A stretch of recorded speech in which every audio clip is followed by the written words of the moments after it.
একটা বিষয় আমাদের কাছে অবাক লাগে যে আল্লাহ তাআলা ফ্যামিলি ম্যানেজমেন্ট নিয়ে কোরআন শরীফে কথা বলেছে যে তোমার ফ্যামিলিটা কেমন হবে, তোমার ফ্যামিলিতে কে কে থাকবে। ফ্যামিলিতে সাধারণত দুজন খুবই গুরুত্বপূর্ণ ব্যক্তি, একজন হচ্ছে মা, একজন হচ্ছেন বাবা। আল্লাহ তাআলা কোরআন মজিদে বলেছেন ওয়াবিল ওয়ালিদাইনি ইহসানা, তোমরা পিতামাতার সাথে সৎ আচরণ করো, ভালোভাবে কথা বলো, বাবা মায়ের সাথে সুন্দর করে কথা বলো। ইম্মা ইয়াবলুগান্না ইনদাকাল কিবার আহাদুহুমা আও কিলাহুমা ফালা তাকুল্লাহুমা উফফিন ওয়ালা তানহারহুমা ওয়াকুল্লাহুমা কাওলান কারীমা। তোমাদের মা অথবা বাবা দুজন অথবা একজন যদি বৃদ্ধ বয়সে তোমার কাছে পৌঁছে যায়, তাহলে তুমি এমন আচরণ করবে না যে কারণে তোমার মা অথবা বাবা অথবা দুজনেই উফ শব্দটা পর্যন্ত বলে। এই ধরনের কোনো আচরণ করা যাবে না।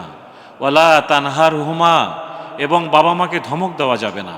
ওয়াকুল্লাহুমা কাওলান কারীমা, বাবা মায়ের সাথে অত্যন্ত সম্মানের সাথে কথা বলতে হবে, রেসপেক্টলি কথা বলতে হবে, রেসপেক্ট করে কথা বলতে হবে।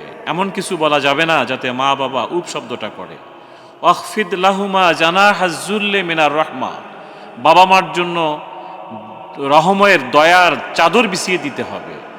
এবং ওয়াকুর রব্বির হামহুমা কামা রব্বায়ানি সগীরা, প্রত্যেক মুহূর্তে বাবা মায়ের জন্য দোয়া করতে হবে রব্বুল আলামিন আবার বাবা মা যেভাবে ছোটবেলা আমাকে লালন পালন করেছে, আজ তুমি আমার বাবা মাকে সেভাবেই লালন পালন করো।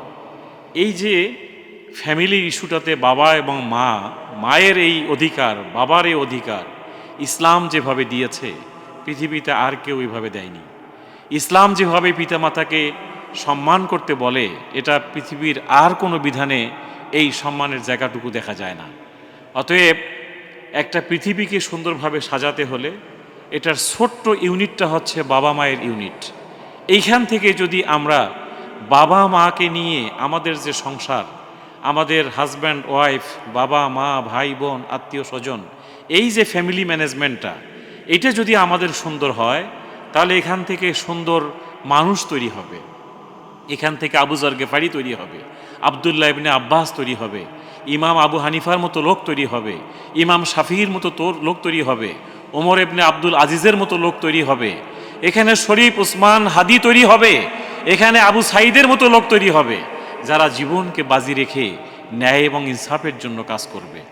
অতএব ইসলাম বলছে যে তোমরা তোমাদের ফ্যামিলি ম্যানেজমেন্টটাকে একটা সুন্দর পরিবেশ তৈরি করো, যেখানে একে অপরের সাথে কথা বলবে এহসানা, তারা সুন্দর আচরণ করবে, সুন্দর কথা বলবে, এখানে একে অপরের অধিকার নিশ্চিত হবে, এখানে কেউ কারো বিরুদ্ধে থাকবে না, সকলেই সবার পরিবারটা যদি সুন্দর হয়, এখানে যদি নমনীয়তা থাকে, ভদ্রতা থাকে, এখানে যদি মা তার অধিকার ফিরে পায়, বাবা যদি তার অধিকার ফিরে পায়, সেই বাবা মা ওই সন্তানের জন্য যে দোয়া করবে, আল্লাহ তাআলার কাছে এই দোয়ার মাঝখানে কোনো পর্দা থাকে না, সাথে সাথে আল্লাহ সেই দোয়াকে কবুল করেন।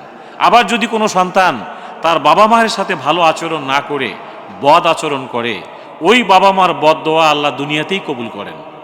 অতএব আজকের এই পৃথিবীতে একটি সুন্দর বাংলাদেশ গঠনের জন্য আমাদের ফ্যামিলি ম্যানেজমেন্টের একেবারেই প্রথম ইউনিট যেটা বাবা এবং মা, এই জায়গাটাতে এসে যদি আমরা আমাদের নম্রতা, ভদ্রতা, আমাদের সুন্দর একটা পরিবেশ আমরা তৈরি করতে পারি, তাহলে সেই ফ্যামিলি ম্যানেজমেন্টকে দিয়ে একটা সুন্দর বাংলাদেশ তৈরি হওয়া সম্ভব, সুন্দর একটা পৃথিবী তৈরি হওয়া সম্ভব।